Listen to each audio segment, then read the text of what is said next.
অনেকের প্রশ্ন থাকে প্রেসার কুকারে মাংস রান্না করলে মাংসর স্বাদ একদম ভালো লাগে না।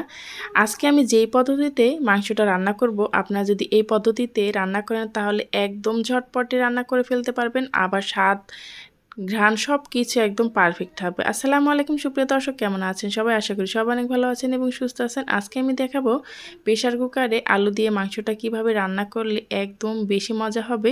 যেহেতু সামনে ঈদ চলে এসেছে, ঈদের সময় দেখা যায় আমরা অনেকটা ব্যস্ত থাকি, সেই ব্যস্ত সময়ের ভিতরে অল্প টাইমে কিভাবে মজা করে রান্না করা যায় মাংস, সেটা আপনাদের মাঝে শেয়ার করব।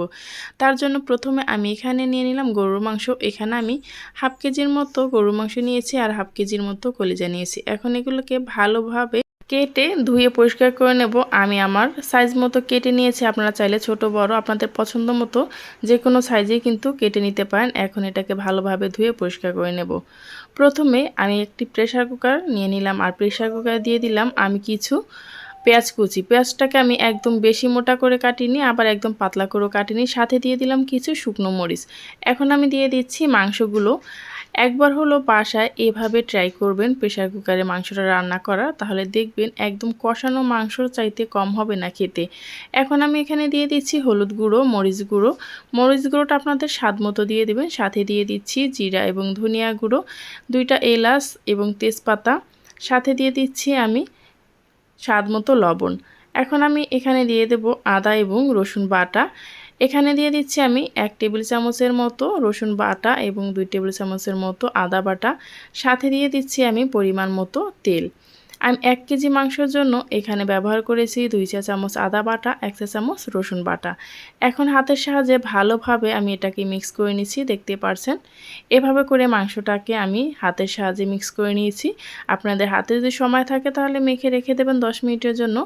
আর যেহেতু প্রেসার কুকার রান্না করব ঝটপট, সেজন্য কিন্তু আমি এটাকে 10 মিনিট রাখিনি। এখন অল্প পরিমাণ পানি দিয়ে এটাকে আমি 4টার মতো সিটি দিয়ে নিয়েছি। 4টা সিটি দিয়ে আমি এটাকে এখন খুলে নেব।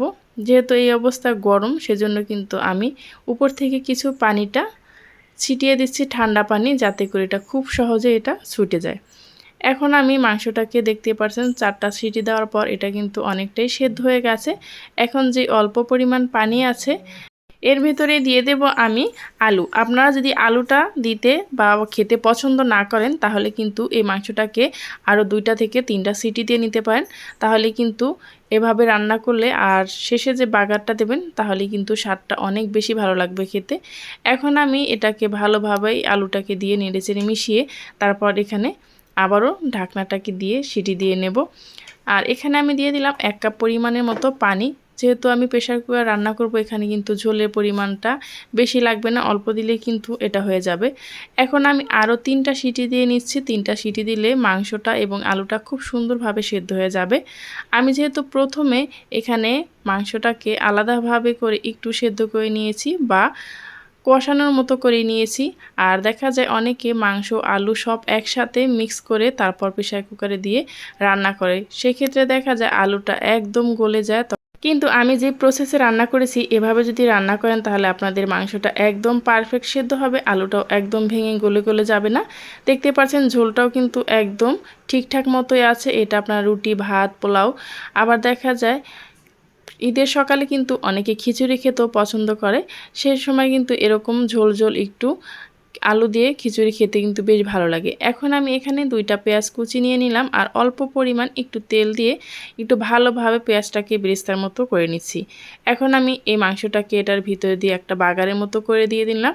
এভাবে একবার হলো বাসায় ট্রাই করবেন প্রেসার কুকারে রান্না করলে, আশা করি আপনাদের কাছেও ভালো লাগবে, এর টেস্টটা অনেক বহুগুণে ভালো আসবে।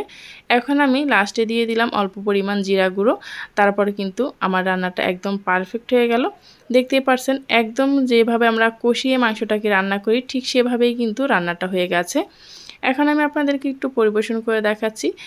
যদি আপনাদের ঈদের সময় ঝামেলা মনে হয় তাহলে কিন্তু এই পদ্ধতিটা ফলো করে রান্না করলে আপনাদের রান্নাও অনেক টেস্ট হবে, সময়ও কিন্তু অনেকটা বেঁচে যাবে। তাই দেরি না করে এভাবে কিন্তু আপনারা রান্নাটা করে নিতে পারেন। আর রান্নাটা কতটা মাখো মাখো হয়েছে সেটা কিন্তু দেখেই বুঝতে পারছেন। আবার বলছি, আপনারা যদি আলু খেতে পছন্দ না করেন, প্রেসার কুকারে রান্না করার পরে বাগার দিয়ে আপনারা এটাকে ভালোভাবে একটু জাল করে নামিয়ে নিতে পারেন। এই ভিডিওটা ভালো লাগলে প্লিজ চ্যানেলটি সাবস্ক্রাইব করবেন। আল্লাহ।